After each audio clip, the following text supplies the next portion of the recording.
Go Bucks. Bill, Hey, go Bill. for you. Good. Kind of an elephant in the room a little bit. There's a guy that's out there that. How confident are you that Bill will be in addition to this? Who are you talking about? We're very confident in filling that void and filling that spot real soon here. Obviously, NCAA has some hardcore rules that we can't talk about, so I can only keep it as general as that. But we feel really, really good in previous conversations leading up to today, leading up to me walking in this room, that we're going to be okay. With that, I mean, regardless of that particular person, you've got to stack back. How do you think that's going to shake out against so many guys, especially with Jordan Hall coming back? Well, the fact that we are, quote unquote stacked is going to help us out a ton. It's something called competition, all right? And competition for years has made players reach their full potentials as individuals. And, for the first time in a long time in my career, I can honestly say that we have that environment in that running back room right now. It's a very competitive room. It's a very talented room. And they all bring something new and interesting to the table. They all have a fit in this offense. And they just got to go out there and earn it now. And they look at each other, and they're a very tight group. They're like brothers. And it makes it hard for them at times. But, when the whistle blows, when we're out here in mat drills, when they're out there, working out with Mick Marati in the weight room, they are looking at each other and they're competing against each other. And as a result, they're getting better, so it's a very healthy situation right now. Back row left, Kevin. Kevin Newton, BuckeyeGrove.com. I want to talk about Dontre Wilson. I mean, he's listed as an athlete. He can run the ball. He can catch the ball. You've coached both positions here at Ohio State. What do you see out of Dontre Wilson that makes him so special? Exactly what you said, that he brings all that to the table. He's a kid who primarily played running back in his system of offense in high school at DeSoto. A very dynamic athlete. You sit there and you look at his track times. I mean, guys, his track times are national times. I mean, he can be a collegiate track athlete and be an All-American. I mean, he's that fast, but he's a kid who can put his foot in the ground and change direction. And that's what Urban Meyer was talking about. That brings the unique quality to that athlete, is that he can change direction. And we're so excited, to have him in this system, because that's arguably one of the missing pieces to the puzzle that we're looking for to complete this spread type of philosophy that we run here. Urban and I both have been in this situation before with a guy by the name of Percy Harving. Percy Harving was an athlete who played primarily receiver, coming out of high school, but again was able to bring a skill set to that running back position when that position got deficient. So at the end of the day, he brings the skill set, but he also adds depth to two positions, and that's what makes him unique. So we're really excited about him. Front row right, Tim. Tim Mike Thomas, Judge. Stan, which room will Wilson be in? Will he be in the receiver's room or your room? That's a question right now that I need to put on the back burner, because it was almost a physical altercation between Zach Smith and I about that very discussion. So, we're going to let Urban Meyer, make the final decision on that. But, again, he's probably going to be primarily coached by Urban Meyer on the field. Okay. Just like in Florida, Urban Meyer coached Percy Harving,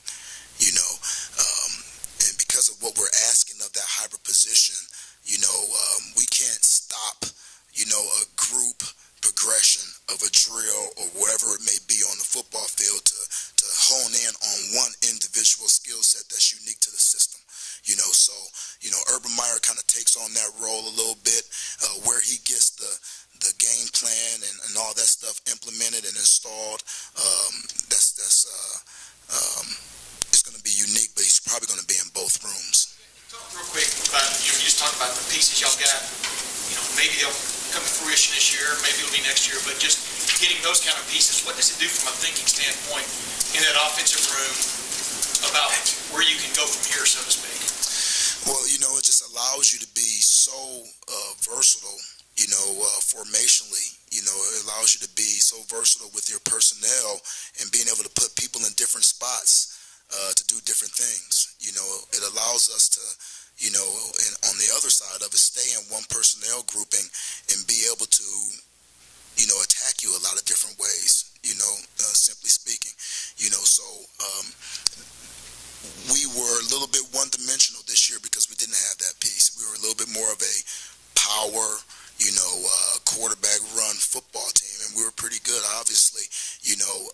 Now we can protect that quarterback run. We can protect that tailback, because we have, components to our offense that can spread defenders out a little bit more, okay? And we always felt that if we can, bring that type of athlete in this system, in the Big Ten, that we feel that we can have some incredible success here in the future. I want to ask one last thing. In that regard, Von Bill had that comment about the SEC-ification of Ohio State. Do you see that happening before your eyes? Do you see a transformation of this team, this program, from a personnel, physical standpoint toward what you saw? That's maybe in recent years, to be quite honest with you, yes. But I remember Ohio State when they had Terry Glenn and Santonio Holmes and, all these phenomenal football players that went on and did these incredible things that, we would love to have those guys right now, and we will be able to, go on with what we're trying to do offensively right now. But we had to go get quality players like those guys that Ohio State has had in the past. It's such a, I think the media grabs on to the success that the SEC has had, and it's a lot of comparison between SEC, Big Ten football, and all that stuff. And I've been blessed to have the opportunity to coach in both. Two very talented conferences. I would agree with, Urban right now. I mean, they may have the edge. I mean, you can't knock that right now. But we're recruiting for Ohio State. We're recruiting to be competitive in the Big Ten, and we're recruiting to get on a national stage. And so with that in mind, it's not like we have this. We're not just locked on, the SEC.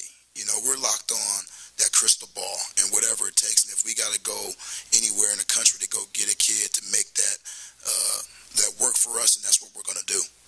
Last question. Brandon Castell with the O's. And I'm just curious, you talked about going out and getting these guys who can change what you guys can do offensively, but how long does it take for these guys to come in and kind of get adjusted? And can you think about using them as freshmen, as rookies? Is that because they have that extra element, or what do you think of that? No, our whole thought process is this. We're not going to redshirt. We're going to give everybody an opportunity to come in and earn a position. We're going to give our current players an opportunity to maintain their position. And the reason why we take on that philosophy is that, don't we owe that to the Ohio State football family and the Ohio State fans to put the, most prepared person on the football field, regardless of what year he is, regardless of past year accolades, regardless of all that, but just putting the best athlete in that position on the field to win a ball game because he earned it. He competed for it. He went through all the tough workouts in the offseason to go get it, so that's our thought process, and our players know that.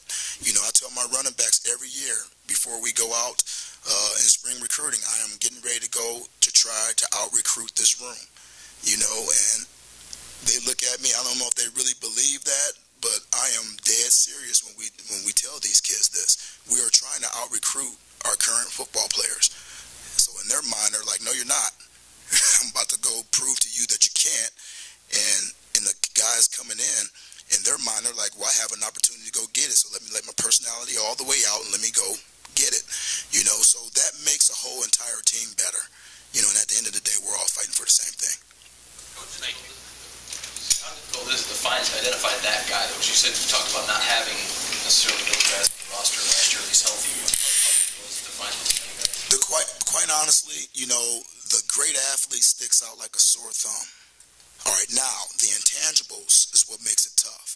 Does he quite have the maturity that we're looking for to do what we're going to ask him to do? Is he ready to do that yet? Does he have the football IQ or the physical capabilities?